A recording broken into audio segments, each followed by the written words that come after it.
दोस्तों आज हम बात करेंगे आईएस कोड 456 की। जी हाँ, आईएस कोड 456 के बारे में आज हम जानेंगे और ये है plain and reinforce concrete code. जी हाँ, plain and reinforce concrete code है ये, और जिसको हम बोलते हैं हिंदी में सामान्य एवं प्रबल कंक्रीट रीति संहिता, और ये जो इसका 4th रिवीजन है।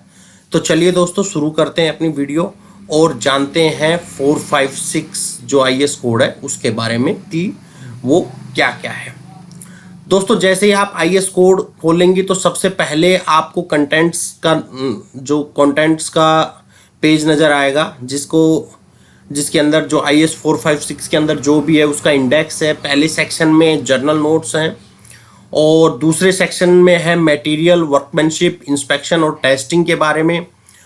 ये पूरा दे रखा है 1 by 1 पॉइंट। मटेरियल है इसका कंक्रीट है, और उसके बाद workability, durability, concrete mix, proportion, formwork और accessibility of reinforcement, transportation, placing, compacting and curing. और उसके बाद आता है इसका concreting under special condition, concreting under special condition, sampling and strength of design concrete, acceptance criteria, inspection and testing structure. और section 3 के अंदर जो इसका आता है वो है जर्नल डिजाइन कंसिडरेशन, जिसके अंदर जो पॉइंट्स हैं वो है base for design, load and forces है, और स्टेबिलिटी ऑफ द स्ट्रक्चर है, फायर रेजिस्टेंस है, एनालाइज है। उसके बाद बीम्स हैं, सॉलिड स्लैब्स हैं, कंप्रेशन मेंबर्स हैं, रिक्वायरमेंट, रेनफोर्समेंट एंड डिटेलिंग है, और फिर एक्सपेंशन जॉइंट्स है 27 नंबर पॉइंट जो सेक्शन 3 में है। और सेक्शन 4 में है दोस्तों special design requirements for structure member and systems. जो कोई स्पेशल डिजाइन रिक्वायरमेंट है वो सेक्शन 4 में है। तो इसके अंदर क्या क्या है स्पेशल रिक्वायरमेंट में? Concrete corbels, deep beams, ribbed, hollow blocks and void slabs, flat slabs, walls, stairs, footing, ये सेक्शन 4 में है। और सेक्शन 5 जो है इसका वो है structural design limit state method के साथ। तो इसमें है safety and serviceability requirement, characteristics and design value of partial safety factors, और analyse state limit of collapse और state limit collapse of compression. वो फ्लेक्चर की थी, ये कंप्रेशन की है। State limits collapse of shear, torsion, deflection, cracking, ये इसके अंदर पूरे में आता है दोस्तों। उसके बाद list of required annexure A1B, इसमें इंडियन स्टैंडर्ड्स जो रिक्वायरमेंट है वो है। एनेक्चर B स्ट्रक्चर डिजाइन है, जिसके अंदर जर्नल है, स्ट्रेस है, परमिसिबल रोस्ट, कंप्रेशन मेंबर है, ये सब आता है। तो आज दोस्तों ये हमने आपको पूरा इसका इंडेक्स के बारे में बता दिया है। तो आज हम जो है पूरी आईएस 456 का सेक्शन 1 और सेक्शन 2 इनको कंप्लीट करेंगे अपनी इस वीडियो में, और नेक्स्ट वीडियो में हम बात करेंगे सेक्शन 3, 4, 5 की। तो चलिए शुरू करते हैं अपनी वीडियो और देखते हैं सेक्शन 1 और सेक्शन 2 आईएस कोड 456 का क्या कहता है। तो दोस्तों ये है हमारा सेक्शन 1 आईएस कोड का सेक्शन 1, जिसके अंदर है जर्नल नोट्स हैं। तो इसके अंदर सबसे पहले आता है हमारा स्कोप, कि ये जो आईएस कोड है इसके स्कोप में क्या क्या आता है। तो ये जो आईएस कोड है द स्टैंडर्ड डील करता है जनरल स्ट्रक्चर यूज और प्लेन एंड रेनफोर्स कंक्रीट के अंदर जो स्ट्रक्चर के अंदर यूज होती हैं स्टैंडर्ड्स, उनको डील करता है। स्पेशल रिक्वायरमेंट्स होती हैं जो भी उनको क्या क्या है उनको बताता है, और किस पर्पस के लिए यूज होता है ये इसके अंदर इस आईएस कोड में बताया गया है। और इसका रेफरेंस कहाँ से लिया गया? तो annexure A content provision with the other reference of taxes and provision of the standard, जो पहले एनेक्चर बताए उनके स्टैंडर्ड के हिसाब से इसका लिया गया है। और टर्मोलॉजी है इसकी for the purpose of this standard the definitions given in IS 4845 and IS 6461 part 1 and 2 shall be generally apply.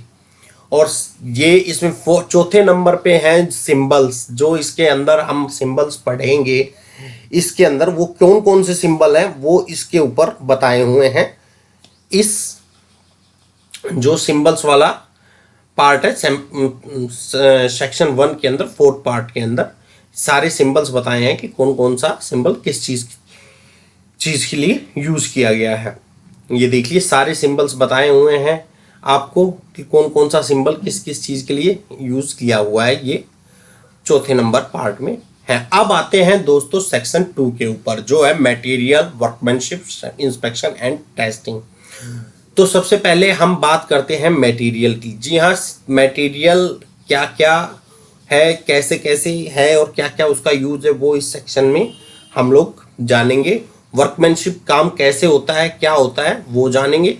Inspection काम को इंस्पेक्ट कैसे करना है और टेस्टिंग, उसकी टेस्ट कैसे करना है, ये सारे हम इस सेक्शन में जानेंगे। तो सबसे पहले हमारा जो इसके अंदर पार्ट है वो है मटेरियल्स का, जो है IS 456 के अंदर सेक्शन 2 में 5 नंबर पॉइंट, क्योंकि 4 नंबर पॉइंट तक हम सेक्शन 1 में देख चुके हैं। अब 5 नंबर पॉइंट तो मटेरियल में आता है हमारा दोस्तों पहले सीमेंट।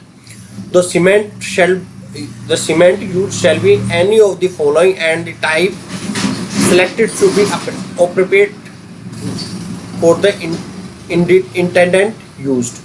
तो जो सीमेंट के बारे में है वो बताया हुआ है कि इसके अंदर जो सीमेंट है वो कौन कौन से हमारे IS हैं उनके हिसाब से, IS कोड है उनके हिसाब से हम लोग सीमेंट की परिभाषा दी हुई है।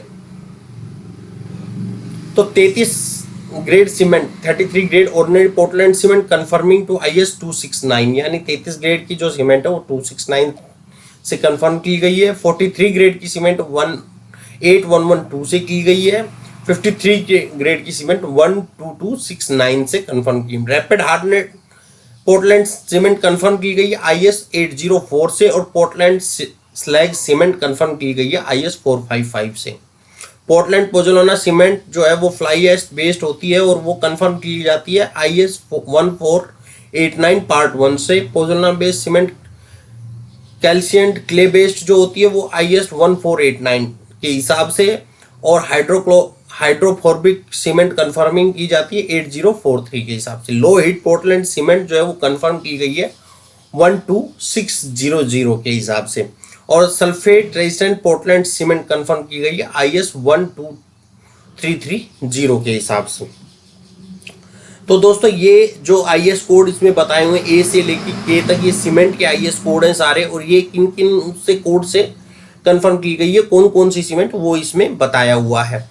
और उसके बाद आते हैं दोस्तों, ये हो गया पूरा सीमेंट का, और ये इसमें other combination of Portland cement जो दूसरे कम्बिनेशंस हैं वो मेन ये ऊपर बता दिए गए हैं। और फिर इसके पार्ट 5.1.1 में Portland low heat Portland cement, और वो IS 12600 से completed adequate precaution with regard और removal of formwork. High aluminium cement IS 6452 से, और अदर जो है वो अलग अलग उससे जो है की गई हैं, जैसे सल्फेट सीमेंट IS 6909 से।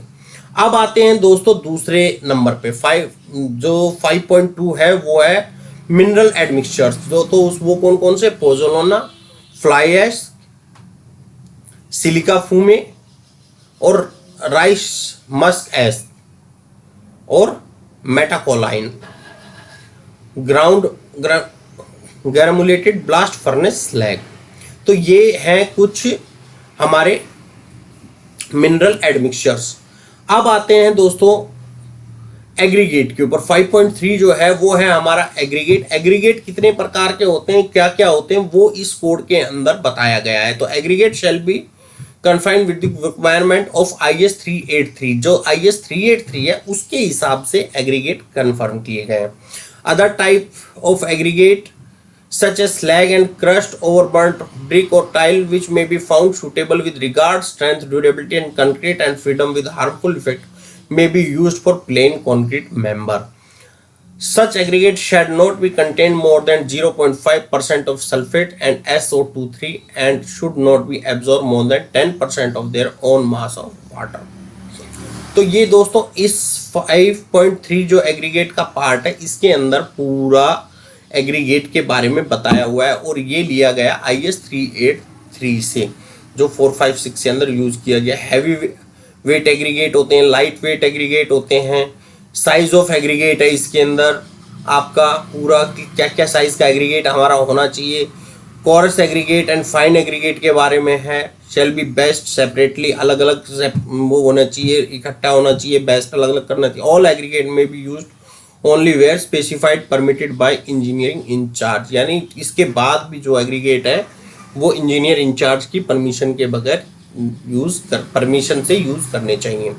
अब 5.4 जो चौथा हमारा मटेरियल है वो है वाटर। सबसे मेनली यूज वाटर के बारे में इसमें बताया। Water use for mixing and curing shall be clean and free from injurious amount of oil,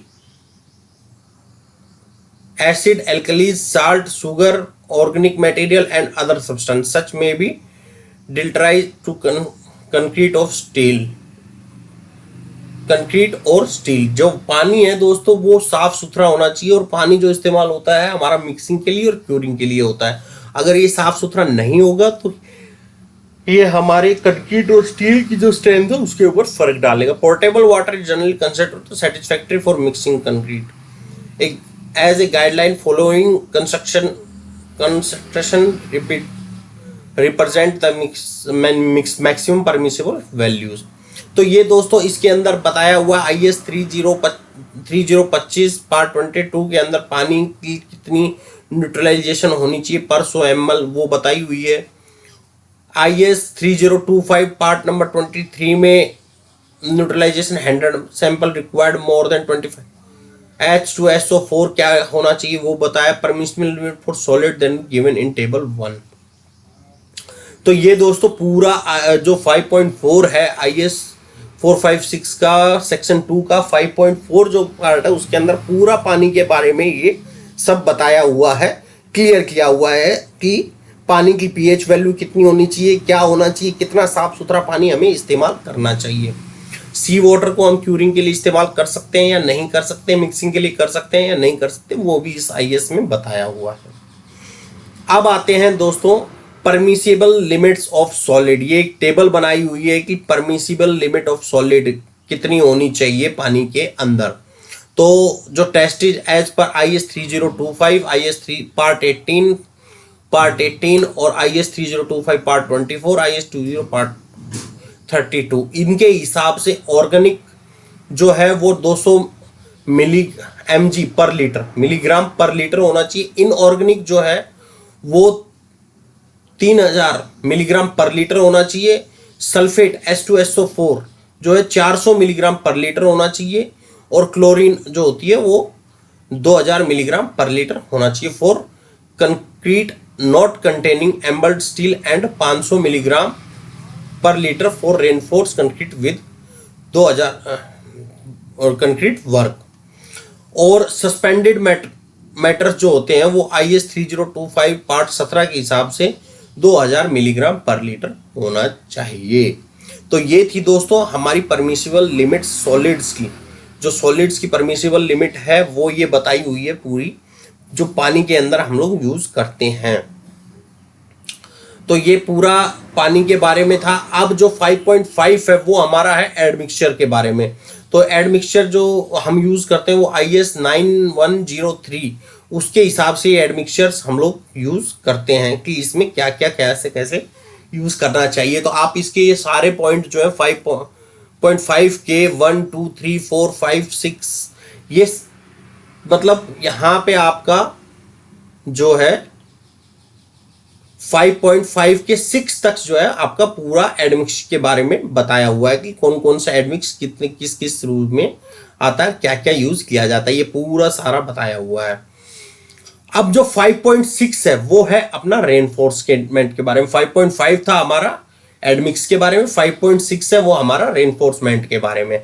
तो ये हमें बताता है कि जो माइल्ड स्टील जो है और मीडियम टेंसिल स्टील बार जो है कन्फर्मिंग किए गए IS 432 के हिसाब से, और highest strength deform bar shall be confirm जो HSDS होते हैं कन्फर्म किए गए वो IS 1786 से, और hard drawn steel wire fabric conforming to the IS 1566 से, structural steel conforming to grade A of IS 2062 से कन्फर्म किया जाता है।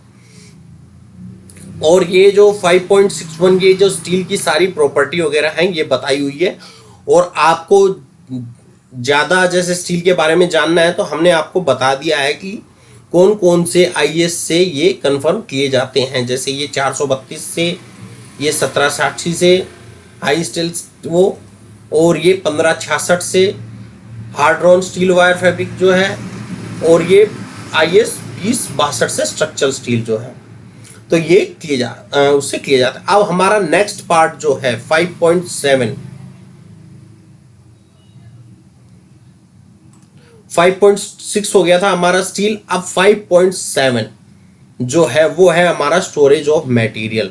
तो जो स्टोरेज ऑफ मटेरियल है दोस्तों, storage of material shall be describe in IS 4082, यानी 4082 के अंदर जो स्टोरेज ऑफ मटेरियल है वो पूरा डिस्क्राइब किया गया है, ये हमारा 456 कहता है।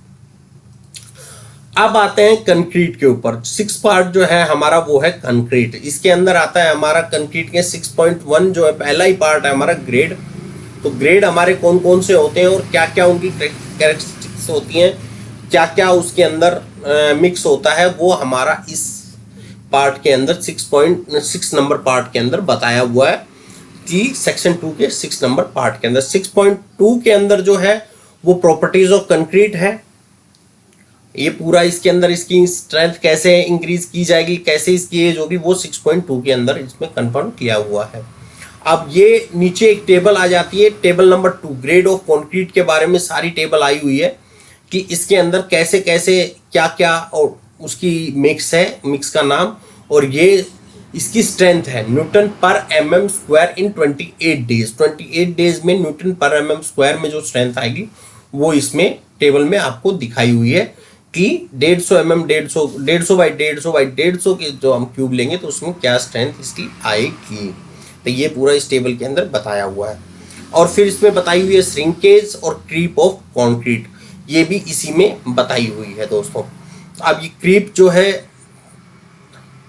टेंसाइल स्ट्रेंथ बताई हुई है, इसकी elastic deformation, creep of concrete और श्रिंकेज, ये भी सारा इसी कोड में कंफर्म किया हुआ है। ये क्रीप कोफिशिएंट 7 डेज में 2.2, 28 डेज में 1.6 और 1 ईयर में 1.1। तो ये क्रीप कोफिशिएंट भी इसमें बताया हुआ। उसके बाद थर्मल एक्सपेंशन है, टाइप ऑफ एग्रीगेट्स जो सीमेंट्स में इस्तेमाल होते हैं उनके बारे में बताया हुआ है, वो कोफिशिएंट क्या है थर्मल एक्सपेंशन का वो बताया हुआ है।